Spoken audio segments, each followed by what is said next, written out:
Welcome to our deep dive into The Velveteen Rabbit by Margery Williams. Oh, a classic. It is a classic children's book, but we're going beyond bedtime stories today. Yes, we are. We're going to explore its timeless wisdom about becoming real, Oh, absolutely. something I think we can all relate to, no matter our age. And you might be surprised at how relevant these insights are, even beyond the realm of childhood. Exactly. The book follows this stuffed rabbit Yeah. who just longs to become real through the love of a boy. And it raises some really profound questions about love and loss and what it truly means to be authentic. Absolutely. So let's just dive right in. Okay. The story begins on Christmas morning, and our Velveteen Rabbit is brand new. Okay. He's described as fat and bunchy, Okay. with spotted brown and white fur, real thread whiskers, and pink satin-lined ears. Oh, he's the picture of plush perfection. He's utterly charming. And nestled in the boy's stocking, ready for a life of adventure. But here's where it gets interesting. At first, the rabbit thinks being real is all about having these fancy features. Okay. You know, things that buzz Oh, or yeah. click or have a Yeah. stick-out handle. Right. He's surrounded by these mechanical toys that just act so superior. He's equating real with being new and shiny, with having all the bells and whistles. Oh, I see. It's a very external and superficial view. And haven't we all been there at some point? Yeah. Maybe not literally wanting to be a toy, Right. but wanting the latest gadget, the perfect outfit, Mm. the outward signs of success. We think those things will make us feel more real, more worthy. Absolutely. It's a trap that's easy to fall into, especially in today's world. Especially in today's world, that's right. And that's where the skin horse comes in. Yeah. He's this wise old toy who's seen it all. Mm. He's got bald patches, seams showing, missing tail hairs. He's been around the block. Yeah, he's not flashy Yeah. or impressive, but he understands something called nursery magic. Oh. I love that. Yeah. So tell me, what is this nursery magic? What's the skin horse's definition of real? Well, the Sin Horse says, real isn't how you are made.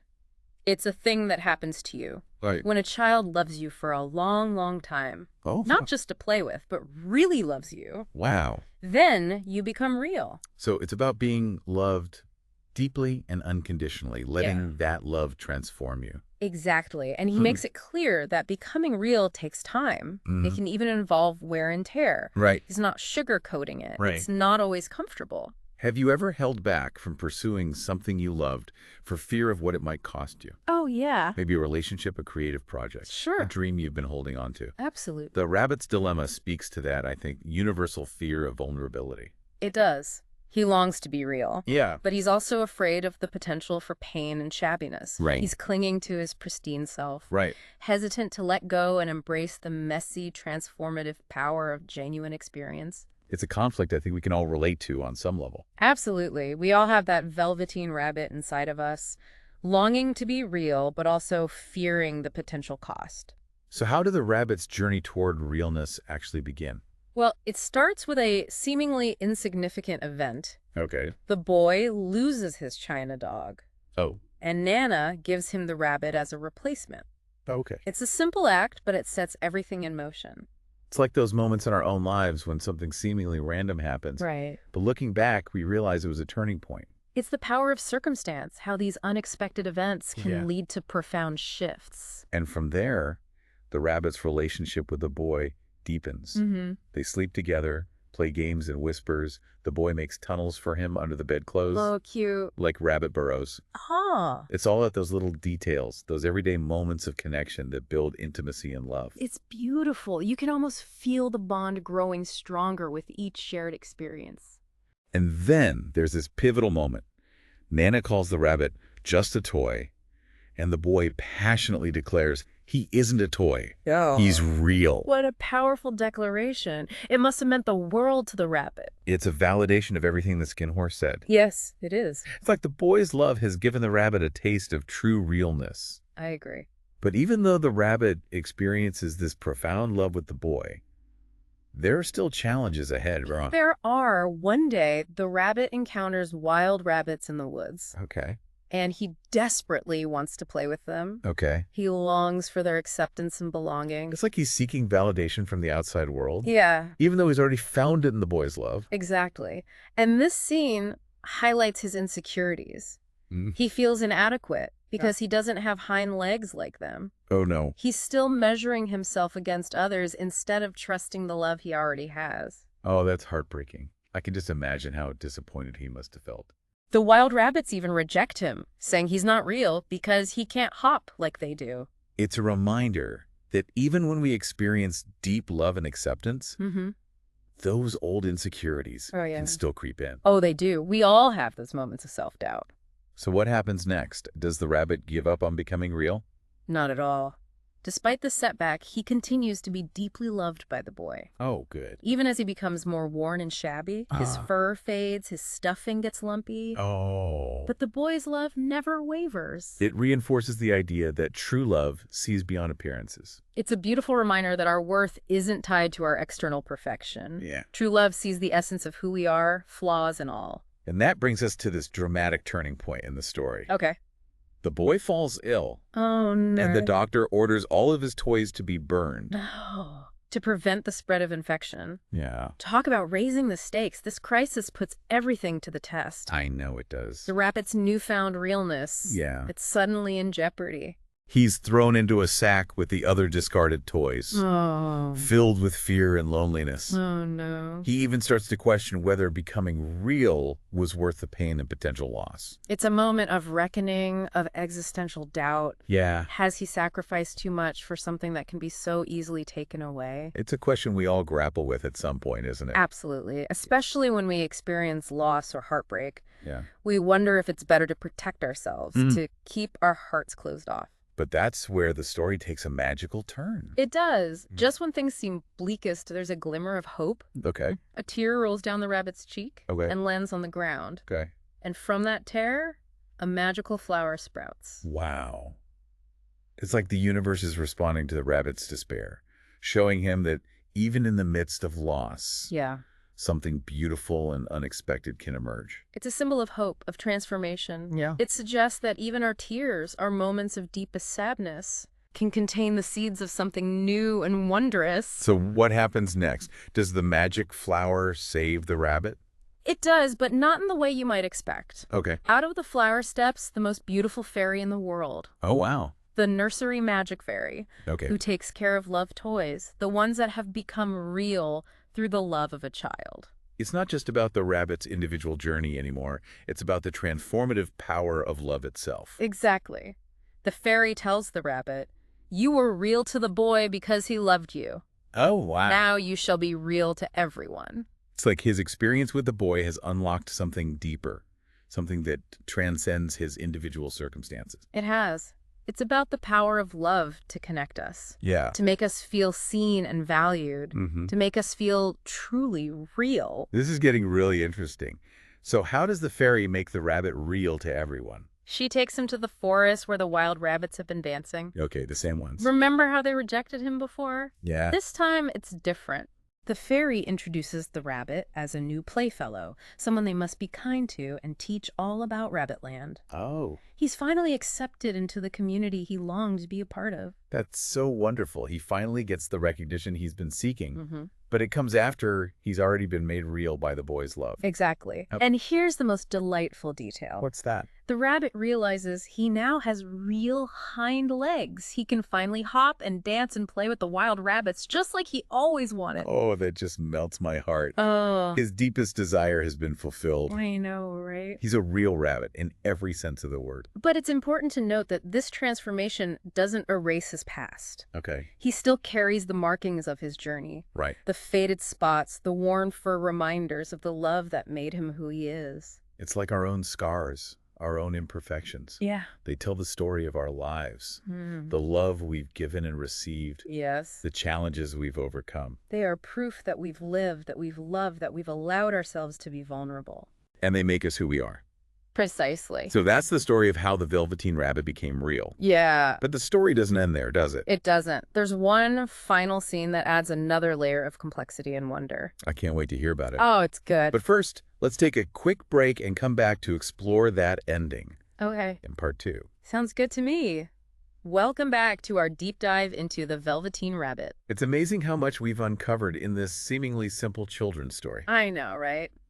And we're just getting started. We left off with the Velveteen Rabbit transformed into a real rabbit, frolicking with his wild brethren. I love that part. It felt like such a triumphant moment for him. It was. But the story doesn't end there. Oh, that's right. There's that final scene with the boy. Yes, and it's a scene that sparked countless interpretations and discussions over the years. Well, before we dive into that, I want to go back to something you mentioned earlier. The idea that the rabbit's journey reflect our own desires to be real. Absolutely. It's a theme that resonates deeply with readers of all ages, especially in today's world. There's so much pressure to be perfect, to present this polished image to the world. But the Velveteen Rabbit suggests that true beauty comes from within. Precisely. It's about embracing our imperfections, the wear and tear that comes with loving and being loved, and allowing ourselves to be truly seen. It's like that Leonard Cohen lyric, there is a crack in everything. That's how the light gets in. Ooh, I like that. Our vulnerabilities are what make us unique and beautiful. Exactly. And it's in those cracks, those imperfections, that we often find our greatest strength and resilience. But how does this apply to us in the real world? I mean, we're not stuffed rabbits hoping to be magically transformed. That's true, but we all go through transformations in our lives. We experience love, loss, joy, heartbreak. These experiences shape who we are. They leave their marks on us, just like the rabbit's fur becomes worn and shabby. So you're saying that our realness isn't about achieving some perfect state, but about embracing the journey with all its ups and downs. That's a great way to put it. It's about accepting that life is messy and unpredictable, and that our imperfections are part of what makes us unique and valuable. I love that. It takes the pressure off to be perfect and allows us to focus on being authentically ourselves. Exactly. It's about being present in each moment, embracing the full spectrum of human experience, and allowing ourselves to be changed by it. That reminds me of the skin horse. Oh, yeah. He wasn't pristine or perfect, but he was wise and compassionate because of all he'd been through. He understood that true beauty lies in authenticity, in embracing the journey, cracks and all. He's such a fantastic character, isn't he? He represents the kind of wisdom that can only be earned through experience, through facing challenges and allowing ourselves to be vulnerable. Speaking of vulnerability, it's interesting how the story doesn't shy away from the pain that can come with love. That's right. The rabbit goes through a lot. He gets shabby, he gets lost, he's almost burned. The story acknowledges that being vulnerable, opening ourselves up to others, can lead to heartache and disappointment.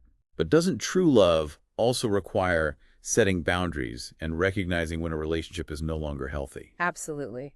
It's about finding a balance between opening ourselves up to love and protecting our own well-being.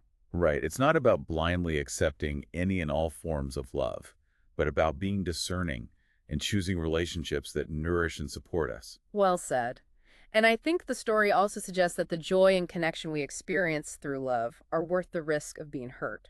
It's a reminder that we can't experience the fullness of life if we're constantly trying to protect ourselves from pain. Exactly. Vulnerability is a strength, not a weakness. It's what allows us to connect with others on a deeper level, to experience empathy and compassion, and to grow in wisdom and understanding. I remember a time when I was so scared to share my writing with anyone.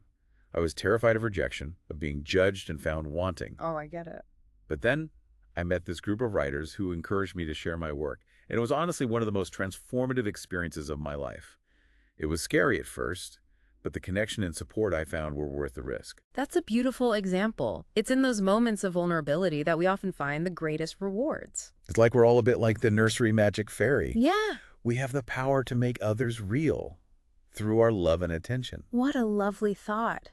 And it reminds us that we have a responsibility to wield that power wisely, to choose to see the realness in others, to appreciate their unique beauty, even when it's hidden beneath the surface. I think that's one of the most important messages of the Velveteen Rabbit. What is it? It's a call to embrace our own imperfections and to see the beauty in others, even in their flaws. It's a message that's more relevant now than ever, don't you think? Absolutely. So as we continue our deep dive, let's keep this in mind. Okay. Becoming real isn't about achieving some unattainable ideal. Right. It's about embracing our imperfections, allowing ourselves to be vulnerable, and seeking out those connections that nourish our souls. Beautifully said. Now, there's another aspect of the story I think we should explore, the role of imagination. Oh, yes. This is a story about a toy coming to life after all. Right. It's a story rooted in fantasy. Exactly. But I think there's more to it than just escapism. Oh, for sure. There's a deeper message here about the power of imagination to shape our reality. Okay. The rabbit's desire to become real His belief in the nursery magic ultimately contributes to his transformation. It's like the story is saying that what we believe, what we imagine, can have a real impact on our lives. It's not just about passively wishing for things to change, but actively engaging our imagination, using it as a tool to create the life we want. I love that. And this applies to so many aspects of life, whether it's pursuing a creative passion, overcoming a challenge, or simply finding joy in the everyday. Our imagination can be a powerful ally. Instead of just accepting things as they are, we can use our imagination to envision new possibilities, to dream bigger, to Right. break free from limiting beliefs. Precisely. And it's not about denying reality, but about using our imagination to see beyond the limitations of our current circumstances and create something new. There's this quote from Albert Einstein that comes to mind. He said, "Imagination is more important than knowledge, for knowledge is limited to all we now know and understand, while imagination embraces the entire world and all there ever will be to know and understand." That's perfect. It highlights the transformative power of imagination, its ability to help us break free from the constraints of our current knowledge and embrace new possibilities. So as we continue to explore the Velveteen Rabbit, let's challenge ourselves to tap into our own imagination. Okay. What do we truly desire? What kind of realness are we striving for? Yeah. And how can we use our imagination to help us get there? These are questions worth pondering. They really are. And speaking of characters worth pondering, I want to talk more about the Skin Horse. He's such a fascinating character, despite being, well, a simple stuffed tool. I agree. He's a wonderful example of how even the most seemingly insignificant characters can hold profound wisdom. Right. What's so striking about him is how he embodies both wisdom and vulnerability. Uh-huh. He's been loved and cherished, but he's also experienced loss and pain. Right. He bears the scars of his journey, both physically and emotionally. And yet, he's still capable of great love and compassion. I know. He guides the rabbit on his path to realness without sugarcoating the truth or shielding him from potential heartbreak. He seems to understand that true wisdom doesn't come from avoiding pain or staying emotionally detached. It comes from embracing the full spectrum of human experience, both the light and the shadow. He's living proof that we can come through difficult experiences with our hearts still open, still capable of love and connection. The Skin Horse teaches us that vulnerability is a strength, not a weakness. Absolutely. It's what allows us to connect with others on a deeper level, to experience empathy and compassion, and to grow in wisdom and understanding. It allows us to be fully human with all our complexities and contradictions. I love that. The Skin Horse, this worn and faded toy, becomes a symbol of resilience and the enduring power of love. It's a beautiful reminder that even in the face of loss and heartbreak, our capacity for love and connection remains. So, as we continue our deep dive into the Velveteen Rabbit, let's keep the wisdom of the Skin Horse close at hand. Okay. Let's embrace our vulnerabilities, seek out those connections that make us feel truly alive, and never stop believing in the transformative power of love. And with that, we'll wrap up part 2 of our deep dive into the Velveteen Rabbit. Be sure to join us for part 3, where we'll explore the story's ending and what it might mean for us. Welcome back to our deep dive into the Velveteen Rabbit. We've covered so much ground already. From the rabbit's longing to be real Yeah. to the wisdom of the Skin Horse, Absolutely. we've explored the power of love and vulnerability Mm, and the role of imagination and the beauty of imperfection. for sure. But there's one final piece of the puzzle we need to examine. Okay. The story's ending. Ah, yes, the ending. The part that leaves readers with a sense of wonder Right. and a whole lot of questions. Exactly. It's so beautifully ambiguous, inviting us to draw our own conclusions. It really is. So, for those who might not remember, let's set the scene. The boy, fully recovered from his illness, Mm-hmm. is playing in the woods, Right. and he spots this brown rabbit with familiar markings. It's a brief but incredibly evocative moment, hinting at the possibility Yeah. that it might be the Velveteen Rabbit, now truly real, Mm-hmm. returning to observe the boy who loved him into being. So some readers might see it as this happy reunion, Yeah. confirmation that the rabbit's transformation is complete. Right. Others might interpret it as a bittersweet farewell, Uh-huh. a recognition that the rabbit has moved on to a new chapter in his life, Right. leaving behind the world of childhood. Or the possibility that the boy is simply imagining the rabbit, Oh, okay. projecting his memories and emotions onto a random wild rabbit. I think what makes this ending so powerful Why? is that it allows for all those interpretations. There's Exactly. no right or wrong answer. It's about what resonates with each individual reader. Absolutely. It's a reminder that life itself is full of ambiguity. Mm-hmm. We rarely get clear-cut answers or neat resolutions. Mm. Things are often left open-ended, with room for doubt and uncertainty. It's true. It can be frustrating at times, Right. that lack of closure, Yes. but it also keeps things interesting. Absolutely. It's the mystery, the unknown, that keeps us curious and engaged. Yeah. If we knew all the answers, life would be pretty boring, wouldn't it? Oh, it would. But I think it's not just about keeping us entertained. Okay. I think the ending of the Velveteen Rabbit is also inviting us to contemplate the mysteries of love, Yeah. loss, and transformation. It's saying that sometimes the most meaningful experiences in life Yeah. are the ones that leave us with more questions than answers. And that it's okay to not have all the answers, Right. to be comfortable with ambiguity, to embrace the unknown, Yeah. and to trust that even in the absence of clear-cut resolutions, Right. there's still beauty and meaning to be found. I agree. You know, it strikes me that this ending reflects the way we often experience grief and loss in our own lives. Oh, how so? We may never fully understand why certain things happen or find a way to neatly tie up all the loose ends. Right. But the process of grieving, of remembering, of finding meaning in the midst of loss, Yes. that's where the real transformation happens. It's like the Velveteen Rabbit leaving behind his old self, Right. the stuffed toy he once was, to become something new, Yeah. something wilder, something more real. It's a reminder that even in loss, there can be growth and renewal. Absolutely. And that the love we share with others, Mm-hmm. the impact we have on their lives, Yeah, it continues to exist, it does. even when they're no longer physically present. I think that's the ultimate message of the Velveteen Rabbit, What is it? that love has the power to transform us, to make us more real, Mm-hmm. more authentically ourselves. And that even though our physical forms may fade, Yeah, the love we've shared right. continues to echo in the hearts Yes. of those we've touched. Absolutely. So as we wrap up this deep dive, I want to leave you with this thought. Oh, yeah. As you go about your day, Mm-hmm. as you encounter the inevitable complexities and uncertainties of life, Right. remember the Velveteen Rabbit. Remember his journey, his struggles, his triumphs, and the enduring power of love Yeah. to transform us all. Don't be afraid to ask the big questions. Yeah. Even if the answers remain elusive, Mm-hmm. the search itself is often more rewarding It is. than any definitive conclusion. Embrace your imperfections. Seek out those connections that make you feel truly alive. Mhm. And never stop believing in the magic that exists in the Yes. everyday. Until next time, keep exploring, keep believing, and keep becoming real.